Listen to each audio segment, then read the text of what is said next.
That it might be another Caracan, but I say that and he's swapped it straight away with the Queen's Pawn opening against, because he got in a bit of trouble in niche with the white pieces yesterday when he played the King's Pawn move, so this is why he's going for something. Well, actually, I was watching a video, a Howl's How-To video yesterday called Opening Traps, and I think actually I remember it was something about putting the knight. Have you not played this yourself, Jovanka? I have, and I had lost absolutely every single game I played. I did not like it. It was too passive for me. And, yeah, I had to make some changes. Try and attack that structure, but I think kind of what's more interesting is the approach that Anish has taken to this game. He's clearly going for a non-theoretical opening, which I think is a little bit of a surprise, because we would assume that his openings are probably better than his second, because, you know, so why go for an opening which is really not that theoretical? And what I mean by that, an opening where you don't really have to memorise the moves so much. It's more about just play. This is more your style, David, I'd say. This is more like you don't have to memorise the moves. It's not that important. You just got to know where the pieces go, and planning is so much more important. So, for example, OK, I just put this bishop here just as an example, but it was actually played in the game.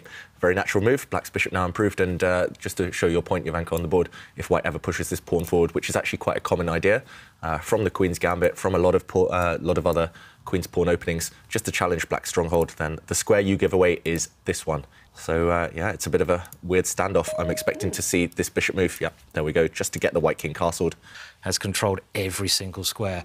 You know, I mean, in a serious game, unlikely. It's unlikely, isn't it? Yeah. Maybe when there's a big imbalance between strengths. A very strong player against a very... You're losing, aren't you?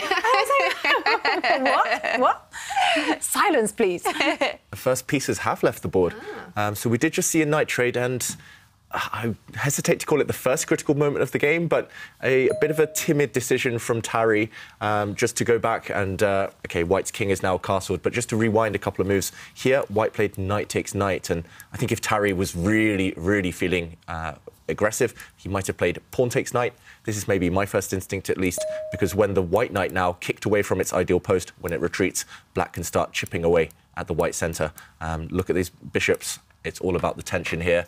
Maybe white is OK, but the black bishop definitely putting pressure on. Instead of taking that risk, it is a bit of a risk since white now has targets. These doubled pawns aren't great. Instead of this, Arian decided, OK, not going to imbalance the pawn structure. He takes with his bishop, and after white castles, he goes for the same plan, but maybe less effective. So maybe he's feeling uncomfortable. He wants to have black's bishop, and with that kind of discomfort that he's feeling, he pushes a pawn forward.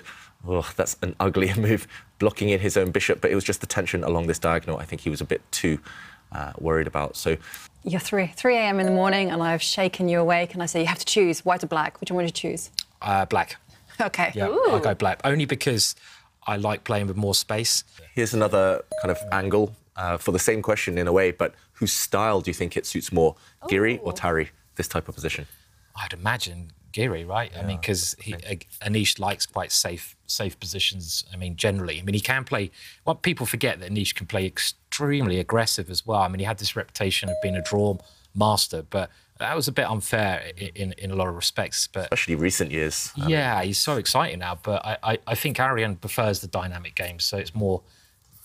This is maybe not what black would really want, but you're equal, so you can't complain too much either. Black's position, just because it's easier to play. I mean, I really don't see what white's plan is. Pawn in your own bishop's way. You try to break that line, that diagonal apart. And, well, Arian playing very sensibly, developing the queen. I have no idea what's going on at the moment. River Song was the daughter of Amy Pond. That's no spoilers, but yes, yeah. But she was a love interest for one of the doctors. You just sit and lock things down. He's done it. OK, he's done exactly this, actually. Next move, as well as pushing this pawn 1 square, he could push it 2 squares. For example, I'm not even sure what white does here, to be honest. I'm assuming he moves one of his rooks, but then the pawn pushes, and this bishop is actually going to become the key piece. Definitely. Looks like the world champion has an advantage with the white pieces. Yeah, let's just show this. We might see it. He's gone for it.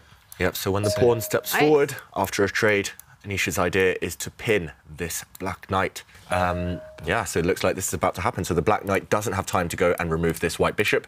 because if it does, then the black queen is actually loose and hanging. So this is indeed the current position. Jovanka called it, and now I'm expecting this queen to either move or be defended. When black simply waited.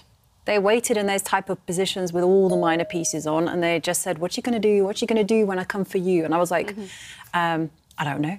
Do you have a music challenge, Jovanka, now? No, it just came in my mind. You know, there's one thing about me, Kaya, I'll let you in all in a secret. There's always some song, some theme tune happening in my mind. It's just lyrics. Yeah, I wake up in the morning and I have a tune in my head. And someone once said to me, I think it was your friend Oddbjörn, who said, maybe you should have been a musician in another life. And I'm like, well, maybe. Yeah. So whatever he is, and in the middle, and there we go. So white is now lining up against that pawn. So that pawn is going to be under some pressure. You just can't defend it with another pawn, the way the structure is. This is where I just fear a little bit. We have another move, though, on That does on the not board. look good to me. Yeah, this last move, knights on the rim are very dim normally. The left and... Yeah, but I think guessing... Found it. He's played it. I think you can just take the pawn in the middle, maybe. Oh, then another pawn drops, but... Yes, I forgot about that. Maybe you can see this C3. pawn in the middle. Yeah. It's complicated. For example, here, the black queen can also swing across. White has 2 undefended pieces. You have to be a bit careful. But what is the idea? Can white's bishops continue chasing the black rooks, maybe? Maybe this is it. Maybe the other bishop comes in. Look at this. Look at these bishops now. The 7th row. There's a fair few there, aren't there? So, OK, but he didn't play it. He didn't play it. So he's played the more sort of obvious move, I'd say. They just come to life. So it doesn't really matter how you play the opening sometimes. I mean, exchange Frenches, you know, they're supposed to be the most boring opening ever, but they often become so tactical. Oh, he drops his bishop back. That should be good, right? It prevents any rook takes pawn or bishop takes pawn ideas. Yep, it blocks this line for the black rook. Yeah, maybe the evaluation bar saying +1 for white. That means white does have a 1 safe extra pawn.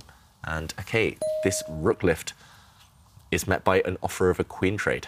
Very logical. Probably here. All of white's pieces are well placed. And, OK, Ariane says, no, thank you, I'm not trading off queens.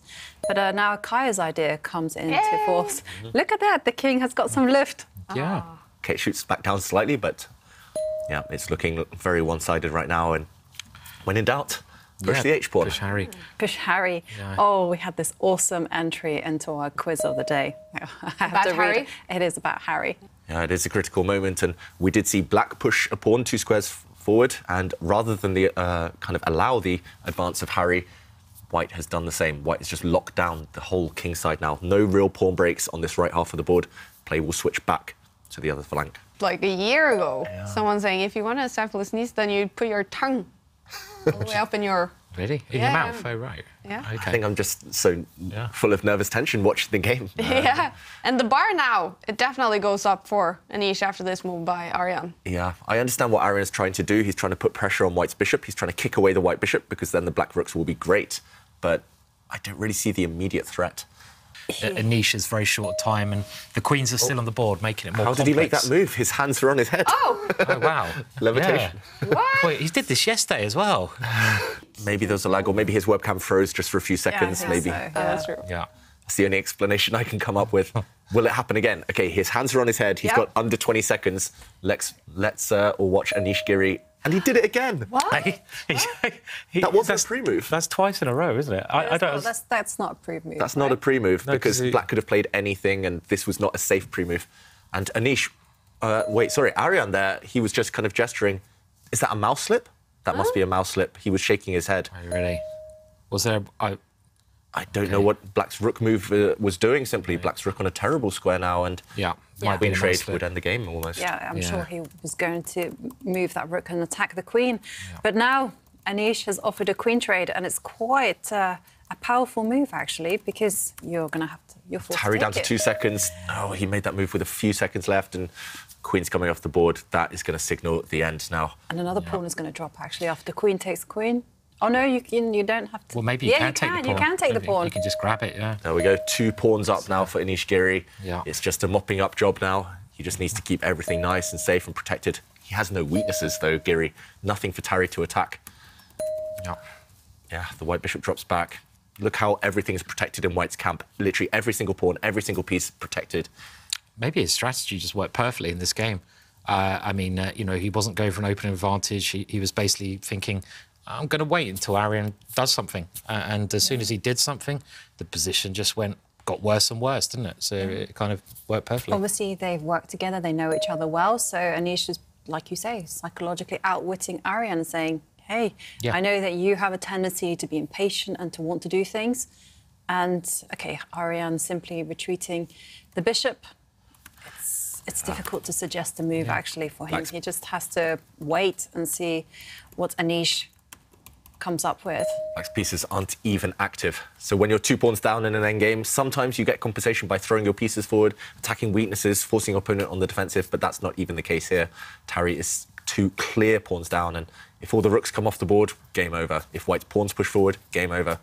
Tari, out of ideas, and it's just all about Anish's experience. He used it really well in those critical moments, when to trade queens off, when to defend everything, and I think this is a model game, actually, how to handle complicated positions when you're low on time. He did it perfectly. There's no tricks here either. I mean, this is the only thing that Black could try to do, something on the king side, you know, but I love what White's doing here, swapping pieces off. When you're 2 pawns up, try to swap things off, and this is why Black's kept the rook on the board, going for a potential pawn push to create some openings in the position, but it's not really going to work out. Yeah, unfortunately.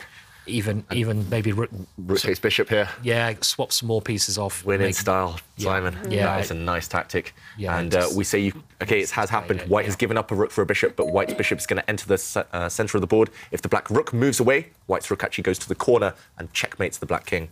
And there we go. I think Arian Tari, he has resigned, about to lose even more material. It's over. And